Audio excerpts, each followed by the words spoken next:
कालिंदी कुलकल्पद्रुमतलो निलय प्रुल्लसात् केलिकन्दा वृन्दाटव्यां सदैव प्रकटतरो रघुवल्लभी भावभव्या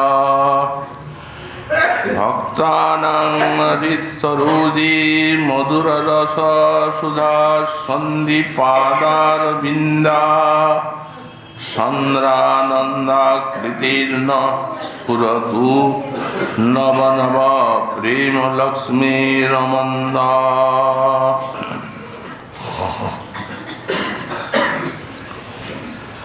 कलिजुग पावनावतार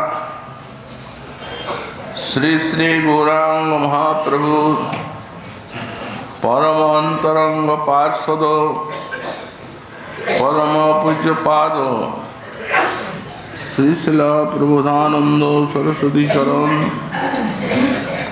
तार श्री श्री राधारस सुधानिधि ग्रंथे 127 संख्यक श्लोके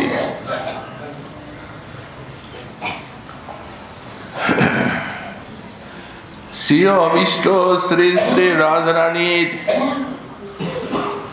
स्फूर्ति कामना करते गए बोलें कालिंदी कुलकल्प द्रुमतल निलय प्रुल्लसात् केलिकन्दा वृन्दाटव्यां सदैव प्रकटतर रघुवल्लभी भावभव्या भक्तानां हृत्सरोजी मधुररस सुधा सन्धिपादारविन्दा चन्द्रानन्दाकृतिर्न स्फुरतु नव नव प्रेमलक्ष्मीरमन्दा।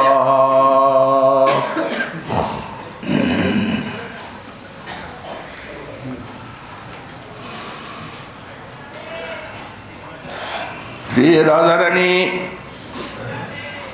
कालिंदी कुलकल्प द्रुमतल निलय प्रल्लसत् केलिकन्दा कालिंदी कुले कल्पतरुर निलये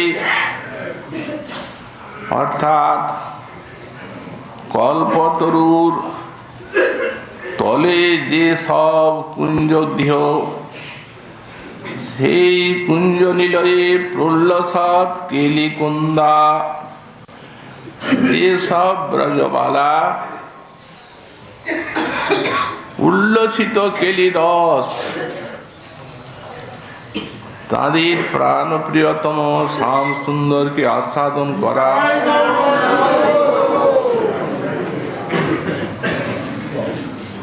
সেই সকল ব্রজবালাগণের যিনি মূল স্বরূপা এবং বৃন্দাটব্যাং সদৈব প্রকটতর রঘুবল্লভী ভাবভব্যা আর শ্রী বৃন্দাবনে সদৈব প্রকটতর রঘুবল্লভী অর্থাৎ সর্বদা প্রকাশ্য ভাবে বিরাজমানা যে সব রঘুবল্লভী অর্থাৎ পরকীয় ভাববতী সব গোপিকাগণ তাদের আপন আপন ভাবের দ্বারা আরাধ্যা ভক্তানাং হৃৎসরোজে মধুর রস সুধা সন্ধিপাদারবিন্দা এবং যারা ভক্তজন তাদের হৃদয় সরোজে মধুর রস সুধা সন্ধিপাদারবিন্দা তাদের হৃদয় সরোজে যিনি যার চরণারবিন্দ থেকে অজস্র মধুর ধারা খরিত হয়ে আর সেই সরোজকে আপ্লাবিত করে আনন্দে রসে সেই চন্দ্রানন্দাকৃতির ন স্ফুরতু নব নব প্রেম লক্ষ্মী রমন্দা সেই নব নব প্রেম লক্ষ্মী রমন্দা সান্দ্রানন্দাকৃতি, সান্দ্র আনন্দই যার আকৃতি। এই প্রকার নিত্য নবনবায়মান প্রেম লক্ষ্মী, প্রেম রসির কমলা স্বরূপিণী যে শ্রী রাধা, তিনি अस्माकं হৃদয়ে স্ফুরতু, তিনি আমাদের হৃদয়ে স্ফুরিত হন। শিল গোস্বামীপাদ স্বরূপাবিষ্ট দশায় এর পূর্বে স্ফূর্তির ভিতরে আস্বাদন করেছিলেন সেই লীলা। শ্রী শ্রী রাধা গোবিন্দের সেই প্রেম বিলাস বিবর্ত লীলা।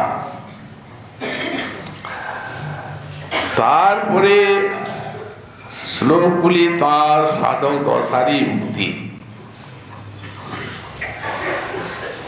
তো যেভাবে তিনি রাধারানীর মুখখানিকে বর্ণনা করেছেন পূর্বের দুইটি শ্লোকে, যে সব অলৌকিক ভাবে দৃষ্টান্ত দেওয়ার প্রয়াস করেছেন, এই সকল ভাব ভাষা এই বিশ্বের ভাব ভাষার সঙ্গে মিলবে না। বস্তুত অতীন্দ্রিয় জগতের যে ভগবত রূপ গুণাদি, তার মাধুর্যে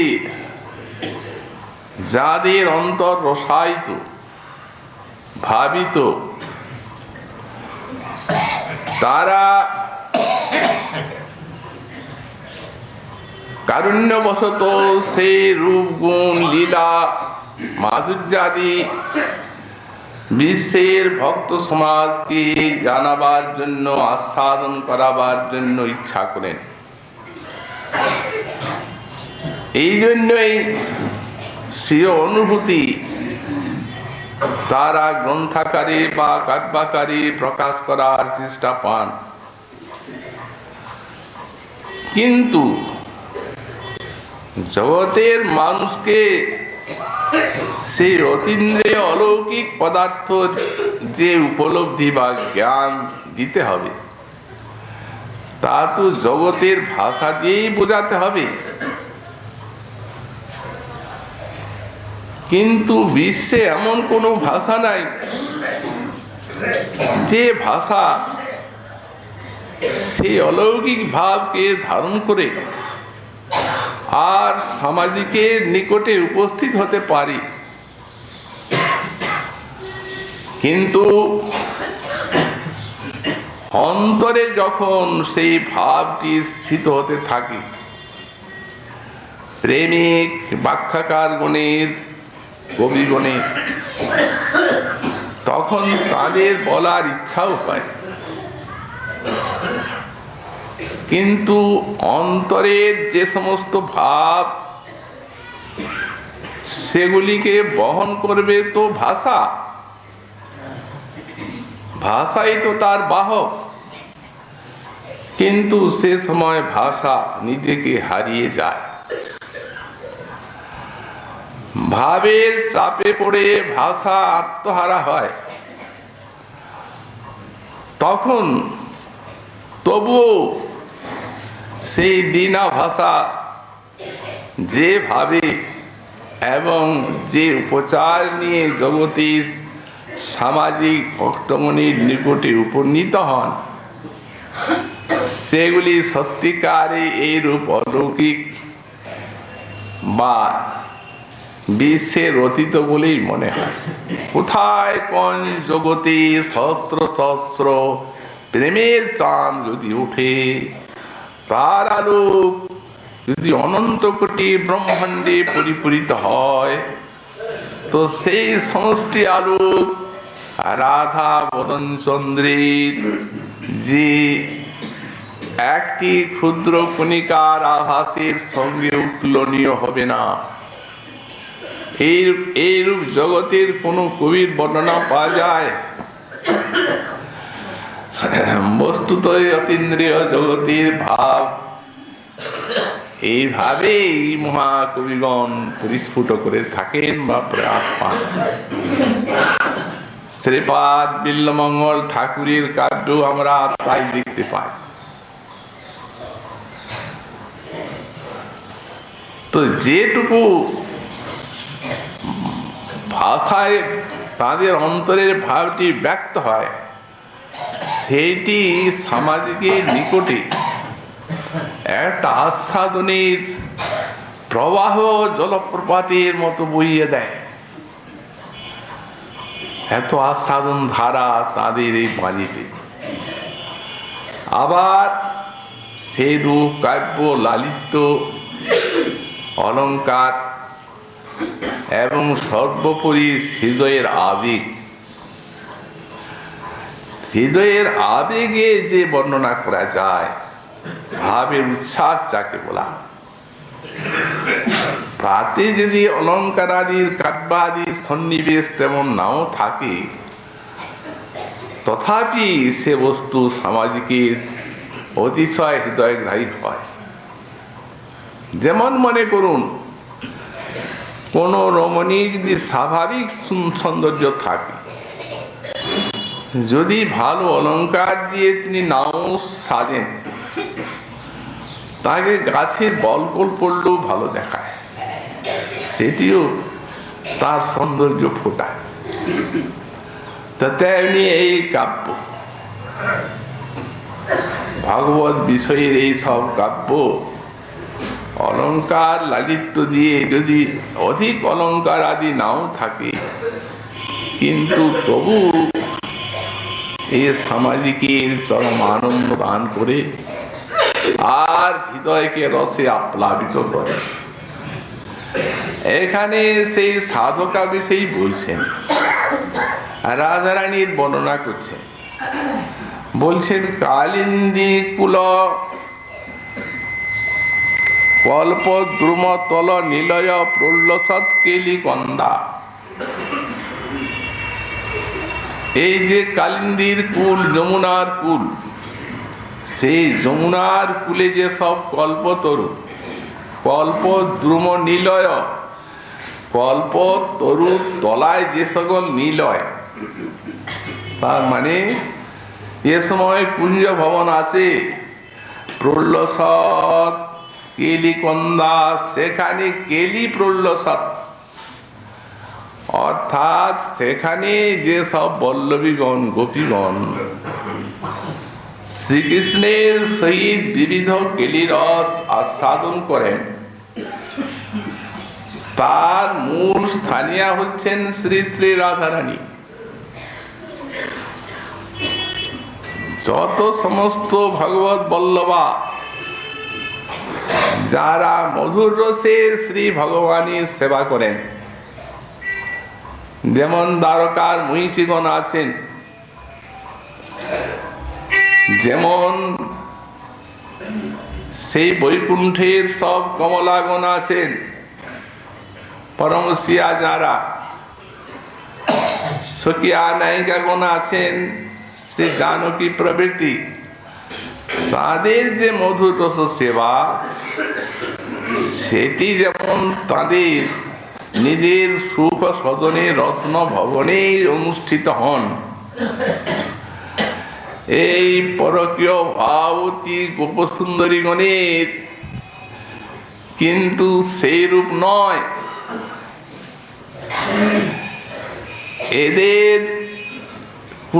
এদের কেলি নিলয় হচ্ছে সেই কুঞ্জ ভবন। কারণ এদের অন্তরে যুগ মায়া দিয়েছেন, তাদের সেই মধুর ভাবকে উচ্ছ্বসিত করার জন্য পরকীয় ভাব। এই জন্যই শ্রী গোস্বামীপাদ বললেন, রাগ উল্লাস বিলঙ্ঘিতার্য পদবী বিশ্রান্তয়া বুদ্ধুরা শ্রদ্ধা রজ্জত অরুন্ধতি মুখী কেলি সতী বৃন্দে নবন্দে হিতা আরণ্যাপি মাধুরী পরিমল বাক্সিপ্ত লক্ষ্মী শ্রিয় তা ত্রৈলোক্য বিলক্ষণা দদতু বহ কৃষ্ণায় সখু সুখম। শ্রী উজ্জ্বলের আরম্ভে যখন পরকীয় ভাবের যখন উল্লাস বর্ণনা শুরু করছেন, তখন বলছেন রাগ উল্লাস বিলঙ্ঘিতার্য পদবী নান্দিমুখী তাকে বলছেন শ্রী শ্রী পূর্ণমাসী। যে সমস্ত এই ব্রজকান্তা গোপীগণ অনুরাগের উল্লাস বশত রাগ উল্লাস বিলঙ্ঘিতার্য পদবী আর্য পদবীকে লঙ্ঘন করেছেন, অর্থাৎ এই কুলধর্মাদিকে অনুরাগে লঙ্ঘন করেছেন, রাগ উল্লাসে অনুরাগের উল্লাস বশত বিশ্রান্ত পদ্র শ্রদ্ধা রাজ্যত অরন্ধতি মুখী বৎসতি বৃন্দেন বন্দে হিতা। তাদের যে ইহিতা অর্থাৎ অনুরাগময় কুঞ্জে অভিসার এবং কুঞ্জ উৎকণ্ঠাময় কুঞ্জ মিলনাদি লীলা, এই সকল লীলা এবং অনুরাগময় সব তাদের অভিসারাদিকে এই চেষ্টাকে অরন্ধতি মুখী সতী বৃন্দে ন বন্দে হিতা, অরন্ধতি মুখা সতী বৃন্দ বন্দনা করে থাকে। তিনিও কি এইভাবে তার পতির নিকটে অভিসার করবেন? বললেন না, তা কখনো হয় না, কারণ ইনি তো মহাসতী। তাহলে ব্রজরমণীগণ যেভাবে এই পরকীয় ধর্মে অভিসার করছেন, তিনি কি সেইভাবেই অভিসার করবেন শ্রীকৃষ্ণের নিকটে? বললেন না, তার তো বাৎসল্য ভাব। তাহলে কোন অংশটাকে তিনি করছেন বন্দনা? বলেন দেখুন, এই জগতে বর্ণাশ্রম ধর্ম আছে, পুরুষগণকে বিবিধ প্রকার বর্ণাশ্রম ধর্ম পালন করতে হয়, আর মহিলাগণের আছে একটা পতিব্রতা ধর্ম। তো এখন এই যে ধর্ম, এই ধর্ম কতদূর পর্যন্ত পৌঁছাবে, এর ফল কি? এ পৌঁছে দিবে পরম ধর্মের কাছে, ঈশ্বর ভক্তির কাছেই তো পৌঁছাবে। তো সুতরাং যত বর্ণাশ্রম ধর্ম থাক, ভাগবত বলছেন তাবৎ কর্মাণি কুর্বিত ন নির্বিদ্যেত যাবৎ কিংবা মত কথা শ্রবণাদু বা শ্রদ্ধা যাবন্ন যাহতে। এই তো ভগবান বলছেন ততদিন পর্যন্ত বর্ণাশ্রম ধর্ম করবেন পুরুষে, আর পতিব্রতাও ততদিন পর্যন্ত পাতিব্রত ধর্ম করবেন, যতদিন পর্যন্ত না কর্মে নির্বেদ আছে। কর্মে যদি নির্বেদ এলো তো জ্ঞানের অধিকার এসে গেল, অথবা মত কথা শ্রবণাদু বা শ্রদ্ধা যাবন্ন যাওতি, আমার কথা শ্রবণাদিতে যতক্ষণ না শ্রদ্ধা হয়। তাহলে ভক্তি পরম ধর্ম এলো, পরম ধর্মের অধিকার। তেমনি মহাসতী বৃন্দ তারা কন্দর্পের মতো পুরুষ এলেও সেদিকে মন দেবেন না, কিন্তু নারায়ণ যদি আসেন তো নারায়ণ উপাসনা করবেন কিনা? কারণ নারায়ণ উপাসনা এটাই তো এই পতিব্রতা ধর্মের ফল, তা নিশ্চয়ই করবেন। আর সতীরমণি যদি অন্য পুরুষে মন দেন তখন পতি তাকে ত্যাগ করেন, কিন্তু কোন সতীরমণি যখন ভগবান শ্রী নারায়ণের ভজন করেন, ঠাকুরের, তখন পতি কি তাকে ত্যাগ করেন? পতি তাকে মস্তকে ধারণ করেন। পতি বলেন ভজন তো হলো না আমার, কিন্তু ভাই আমার স্ত্রী যা ভক্ত, তাতে নিজেকে ধন্য বলে মনে হয়, তার জন্য হয়তো আমাকে ঠাকুর কৃপা করবেন। তো সুতরাং পতিব্রতা ধর্মের সেইটি চরম ফল। কিন্তু এদের কাছে নারায়ণ তো দূরে, যদি গোবিন্দই নারায়ণ রূপে চার হাত নিয়ে নারায়ণের মতো আসেন, তা এরা নেবে? ওই ত্রিভঙ্গ ভঙ্গিম ঠাম মুরলী পদম আর গোপবেশ বেণুকর, ইহা ছাড়ি কৃষ্ণ যদি হয় অন্যাকার, গোপী ভাব নাহি যায় নিকটে তাহার, তার প্রমাণই হচ্ছে বসন্ত রাস। গোপী ভাব সেইখানে গেল না, রাধারের নিকটে তো রাখতেই পারলেন না, নিজের বেশটি বেরিয়ে পড়লেন। এই জন্যে অরন্ধতী প্রমুখা বন্দনা করেন এদের অভিসারাদি শেষ থাকে। আরণ্যাপি মাধুরী পরিমল বাক্সীপ্ত লক্ষ্মী শ্রিয়, এরা বন্যবাসিনী বটেন, কিন্তু প্রেম মাধুর্যের পরিমলে কমলাগণকে বহু দূরে নিক্ষেপ করেছেন এরা। এদের ভাবটি এই প্রকার অনুরাগীর চরমতা।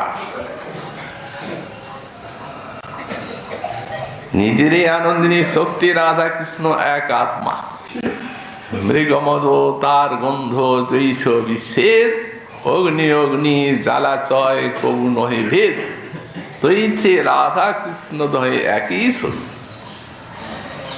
শক্তি শক্তিমান,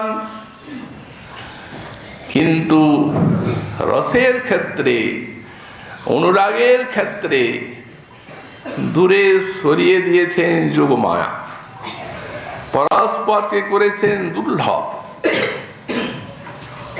পরস্পরের মিলনে অত্যন্ত অভিন্ন তত্ত্ব রস আস্বাদন করতে দুই হলেন, কিন্তু পরস্পরকে করে দিয়েছেন অতি দূরে।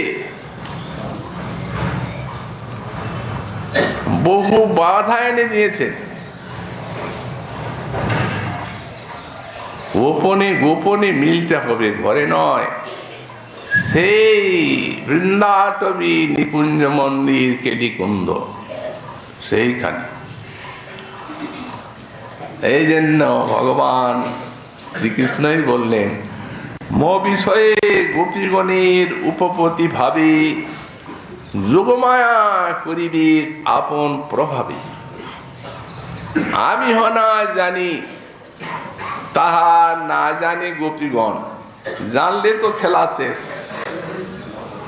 কারণ তারই যে আনন্দিনী শক্তি যদি জানতে দিলেন যোগমায়া, তাহলে তো রস আর এলো না। গোপীগণ তো জানেনি না, অবিরত সর্বজ্ঞতা শক্তি যাকে সেবা করছে, তিনিও বলছেন আমিও না জানি, আমিও জানি না। তাহা না জানি গোপীগণ, দোহার রূপে গুণে দোহার নিত্য হরে মন, ধর্ম ছাড়ি রাগে দুহে করায় মিলন, কবু মিলে কবু না মিলে দৈবের ঘটন। ভগবানের উপরে দৈবের কোন হাত আছে নাকি?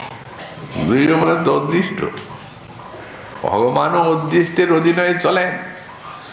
বললেন না না, দেব শ্রী ভগবান তস্যেদং লীলা শক্তি বৈভবম, ওই যোগমায়া শক্তির বৈভবে শক্তি উচ্ছ্বসিত করবার জন্য পারস্পরিক আকর্ষণ। ধর্ম ছাড়ি রাগে দোহে করায় মিলন, কভু মিলে কভু না মিলে দৈবের ঘটন, এই সব রস নির্যাস করিব আশা। এই রসি নির্যাস, এই স্বকীয় পরমশীয় কোথাও এই বস্তু হবে না। এই দ্বারে করিব সব ভক্তির প্রসাদ। এই ব্রজের নির্মল রাগ শুনি ভক্তগণ, তারা রাগ মার্গে ভজে যেন ছাড়ি ধর্ম কর্ম। এটা হচ্ছে বিশ্বজীবীর প্রতিদান, অদ্ভুত, যা এখন মহাপুরুষ যুগের মানুষের একচেটিয়া ভজন। এমন যোগমায়া করিবেন আপন প্রভাবী, যে শ্রীজীব যা তার পূর্বানুরাগ বর্ণনায় শ্রী গোপাল সম্পুতে লিখেছে। বৃন্দা দেবী অনাধিষ্ঠাত্রী দেবী, তার পর্যন্ত মোহ, অন্যের কথা দূরে থাক। তিনি ছুটে গেলেন পূর্ণমাসী দেবীর নিকটে, মুখ শুকে আছে। ভগবতী মহাবিপদ উপস্থিত, আর আপনি দেখছি স্থির হয়ে আছেন, নিশ্চিন্ত দেখাচ্ছে আপনাকে। ভগবতী দেবী বলছেন, কি বিপদ যার জন্য চিন্তা করতে হবে? আরে কৃষ্ণ প্রিয়াগণের সাক্ষাৎ অন্য গোপের সঙ্গে বিবাহের ঘটন চলছে। কে তোমাকে বলল? নিজের চোখে আমি দেখে আসছি, সানাই বাজছে, বিয়ের অনুষ্ঠান সব হচ্ছে অন্যান্য গোপের সঙ্গে কৃষ্ণ প্রিয়াগণের। কি দুর্দৈব! আর আপনি নিশ্চিন্ত হয়ে আছেন। উনি বললেন, স্বপ্ন। স্বপ্ন? এইরকম স্বপ্ন থাকে নাকি? স্বপ্ন তো ঘুমিয়ে ঘুমিয়ে লোকে রাত্রে দেখে, এইরকম দিনে স্পষ্ট। বললে এই তো দিনের বেলায় স্পষ্ট, কিন্তু স্বপ্ন।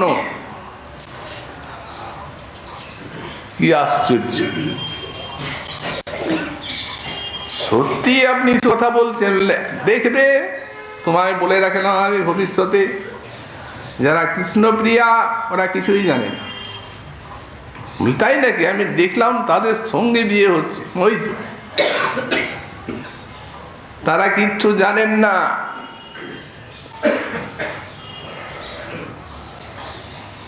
এত দূর পর্যন্ত করতে হলো। এই আমি না জানি তাহা না জানে গোপীগণ, দোহার রূপ গুণে দোহার নিত্য হরে মন। এই দৈবের ঘটন, আর দৈব অন্য কিছু নাই। এখানে এখানে দৈবের কোনো হাত নাই। সং যোগমায়া শক্তি, তারই অঘটন ঘটন পটিহসী শক্তির এমনি লীলা। শেষকালে তাই হলো। এখন কোথায়? জিজ্ঞাসা করছেন। এখন তাদের যে বিয়ে হলো, তুমি দেখলে, সানাই বাজলো, এখন কৃষ্ণপ্রিয়াগণ কোথায়? বলে, এখন তো বালিকা, এখন আপন আপন গৃহে আছেন। শ্বশুর বাড়ি যাওয়ার সময় হলো, তিরাগমনের কাল। তখন মা বাবা বলছেন, ওগো, তোকে তো শ্বশুর বাড়ি যেতে হবে। শ্বশুর বাড়ির থেকে নিয়ে যাওয়ার জন্য লোক এসেছে। ওদের মাথায় তো আকাশ ভেঙে পড়লো। আরে শ্বশুর বাড়ি, আমার আবার বিয়ে কবে হলো? আমি কিছু জানি না।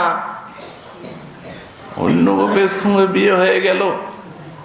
দেহ মন প্রাণ কৃষ্ণের চরণে সমর্পণ করে রেখেছি বাল্যকাল থেকে। মহাজন বলছেন, তো স্বতঃসিদ্ধ জিনিস কিনা। অতএব প্রকট লীলায় ওই বাল্যকালের থেকে যখন থেকে জ্ঞানোদয়, ধুলো খেলা, বালক বালিকা, তখনের থেকে সব দিয়েছেন ঠিক, সব সমর্পণ। কিন্তু তখন এই ভাবের জাতি ছিল না। সাধারণভাবে বালক বালিকা যেমন খেলে, কিন্তু ভালোবাসায় হৃদয় দিয়েছেন। কিন্তু জাতি নাই, মানে বালিকা তো কুমার কুমারী, কুৎসিত মার রাজ্য, যেখানে মার মানে গন্ধর্ব কুৎসি, আয়াতে বয়সন্ধু। যখন বয়সন্ধিটা এলো তখন তো সম্ভোগ তৃষ্ণা জাগলো, মিলনাকাঙ্ক্ষা। তো সেই মিলনাকাঙ্ক্ষাটা কোথায় জাগলো? মানে রত্যাক্রান্ত মনসী অজনিষ্ঠ। এই জন্যই তো সমর্থারতি হলো।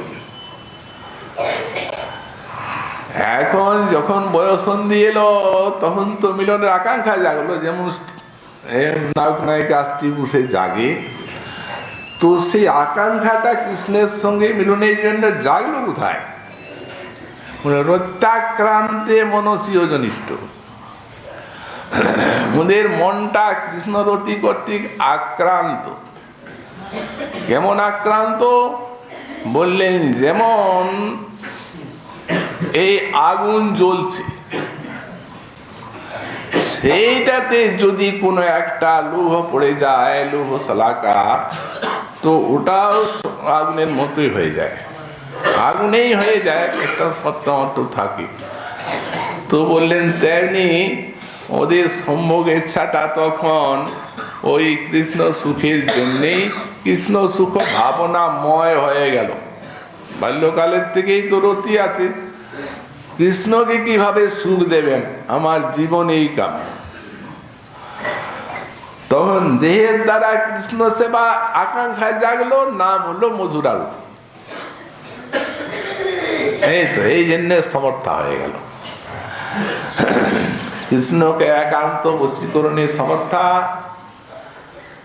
তারপরে আত্মসুখ ভাবনাকে সম্পূর্ণরূপে কবলিত করতে সমর্থা।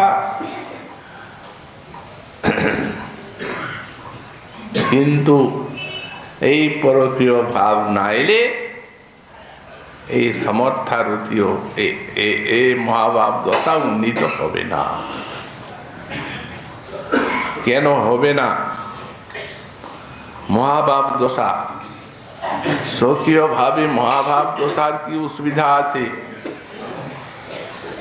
শ্রীজীব লিখেছে নিবারণা না হলেও মহাভাব হবে।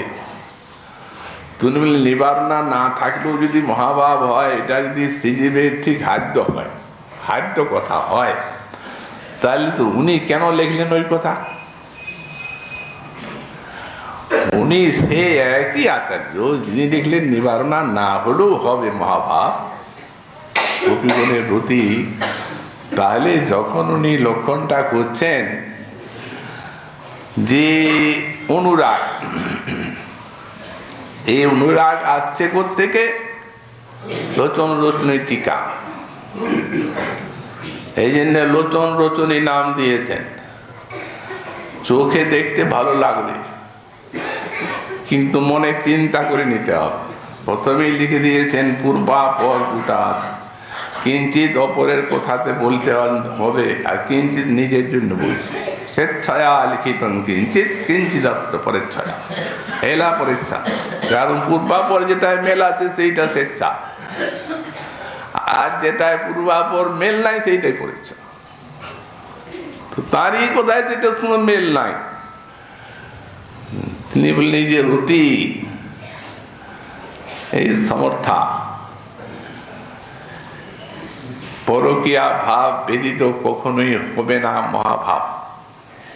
লোচন রচনী টিকায় লিখেছেন যে এই যে অনুরাগ, এই অনুরাগ দশা পর্যন্ত উঠবে, মহিষীগণেরও আছে, তারপরে তো মহাভাব। তো অনুরাগটি হচ্ছে যখন রাগ পরমকাষ্ঠা প্রাপ্ত হয়, তখন সেইটিকে অনুরাগ বলা হয়। তাহলে রাগ পরমাকাশটা কোনখানে প্রাপ্ত হয়, রাগের লক্ষণটা জানতে হবে।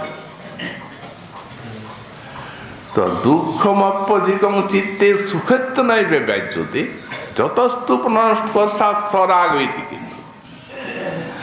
বলছেন দুঃখ যখন দুঃখ জিনিসটা দুঃখমপ্যং চিত্তে সুখত্ব নৈবে ব্যাজ্যতে, দুঃখটি চরম দুঃখটি যখন সুখরূপে প্রতিভাত হয়, এই তখন এইখানে রাগের পরাকাষ্ঠা, সেই রাগ যখন অনুরাগ হবে, সেই অনুরাগ মহাভাব হবে,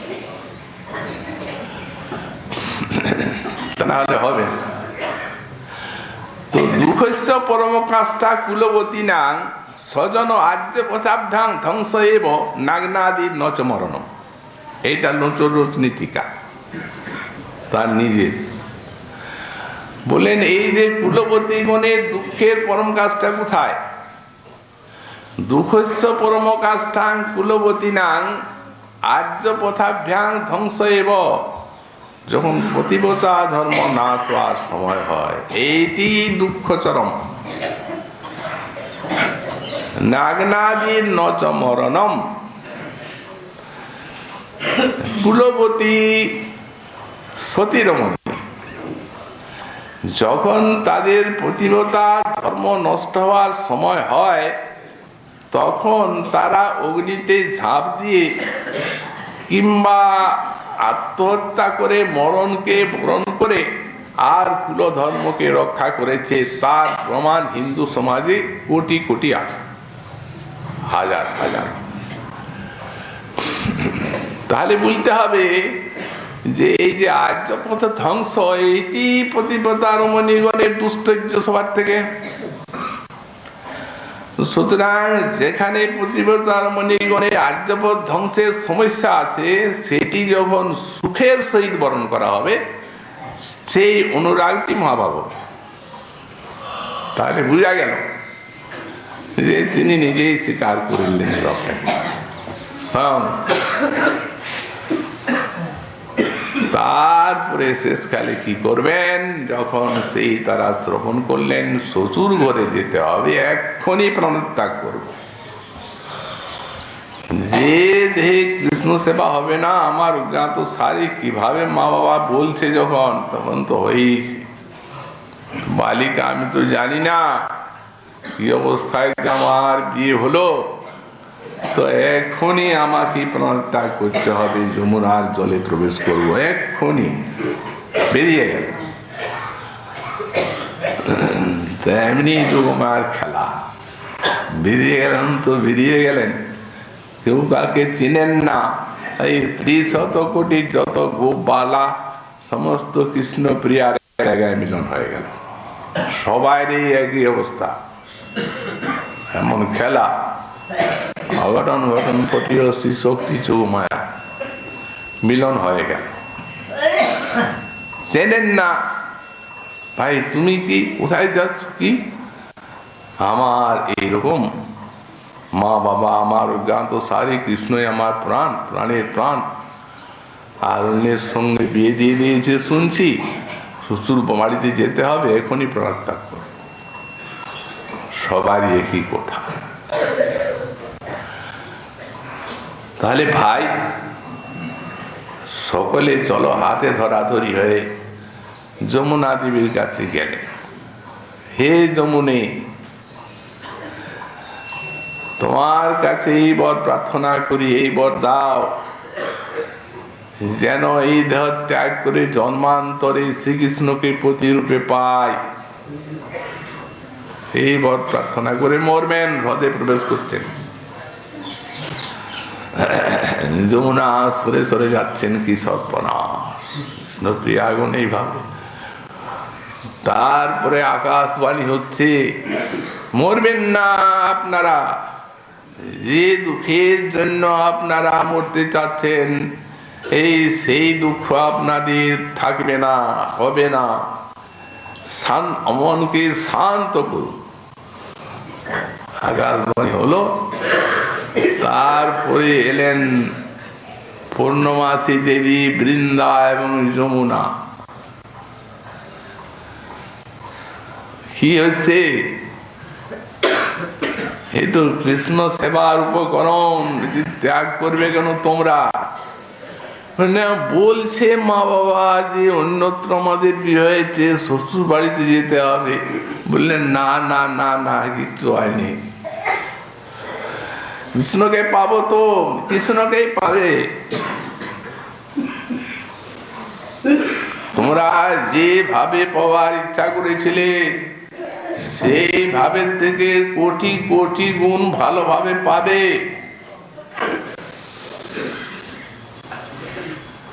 ব্রজগোপীগণ সব অন্তরে, আপনি আছেন দেবী, আপনার বাক্যে বিশ্বাস, আপনি সব সমাধান করবেন, কোনো চিন্তা নাই। তোমরা এখন মা বাবা যা বলছে শ্বশুর বাড়ি চলে যাও।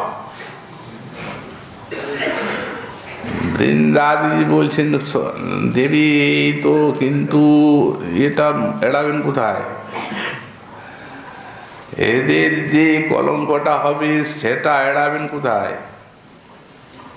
আর সেই কলঙ্কের জন্য কে দায়ী? লোক থাকতে পারবে না। কেন থাকতে পারবে না? বললেন যেহেতু মায়া মুক্ত পুরুষ শ্রী শুকদেব তাদের মহিমা কীর্তন করবে। না স্বয়ং খলু কৃষ্ণায় মহিতাস্তমায় মন্যমানা সপাশাস্থান স্বান স্বান দারান রুজুবস। মহারাজ পরীক্ষিত যখন জিজ্ঞাসা করলেন যে ভগবান,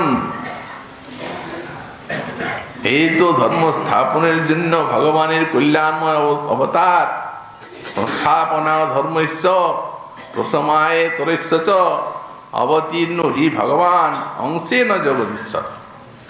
অংশেন মানে অংশ সবের সহিত স্বয়ং ভগবান। ধর্ম সংস্থাপন, অধর্মের বিনাশ, এটা তার কাজ। সকথং ধর্ম সেতুনাং কর্তা বক্তা বিরক্ষিতা প্রতিপমাচরত ব্রহ্মণ পরাধারা বিমর্শনম। তো তিনি এরকম কাজ কেন করলেন?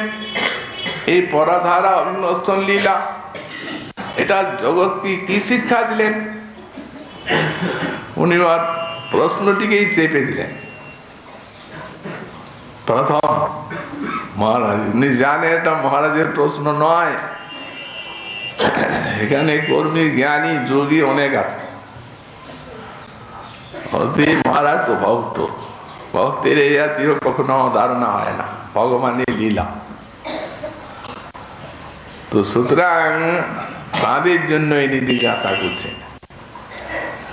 বললেন তেজীয় সারমত সায় মর্ণে সর্বগুরু যথা ধর্ম ব্যতিক্রম উদ্দিষ্ট ঈশ্বর সাহসম। ইনি ঈশ্বর পরমেশ্বর, এটা মনে করে রাখবে। অতএব অগ্নি যেন সর্বভূত, এর কোনো দোষ নাই।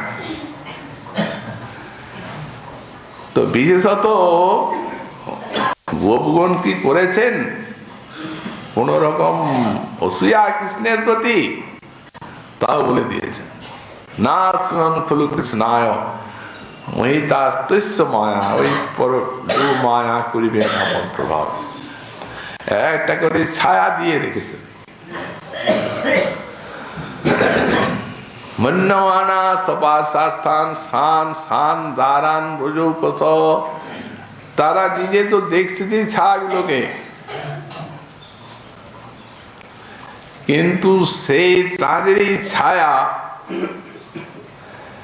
এই জন্য স্পর্শ নাই, ছায়াগুলোর সঙ্গে স্পর্শ নাই।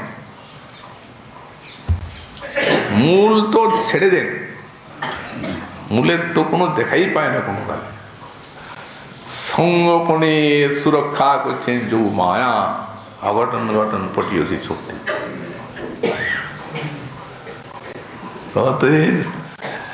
আসলে কেবলমাত্র রসে পরকিয়া, কিন্তু তত্ত্বে তো আনন্দিনী শক্তি নিজেরই। অনুরাগটিকে বাড়াবার জন্য ধর্ম ছাড়ি রাগে দুহে করায় মিলন, কবু মিলে কবু না মিলে দৈবের ঘটন। এইসব রস নির্যাস, এলা চরম রসে নির্যাস। এই জন্যে পরকীয় ভাবে অতি রসে উল্লাস, ব্রজবিনা ইহার অন্যত্র নাহি বাস। এই বৃন্দাবনে মহাভাবতী গোপসুন্দরীগণ ছাড়া এ আর অন্যত্র নেই। এই জন্য সুকমুনি বললেন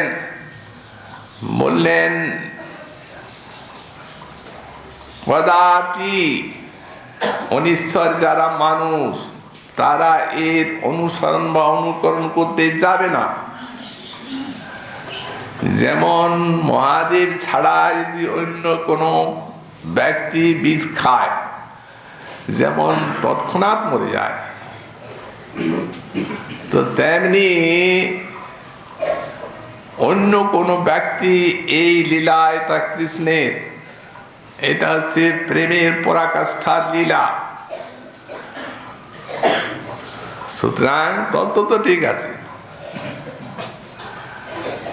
রসে পরস্পর আকর্ষণটিকে অসমর্থ বিবর্তিত করার জন্য এই জন্যই কুঞ্জে মিলন, ঘরে নয়, গোপনে। তাতে কি রসোল্লাস, পারস্পরিক আকর্ষণ, উদ্যম, পরাকাষ্ঠা। আমাদের গোসাই পাদ তাই বর্ণনা করছেন শ্লোকে, তার কৃপা হলে এখন আমরা সিদ্ধান্তটা বললাম, তার কৃপা হলে আগামীকাল আবার সেই বিষয়ে আমরা শ্রবণ করব। আজকে আমাদের শ্রী শ্রী ভাগবতী কথা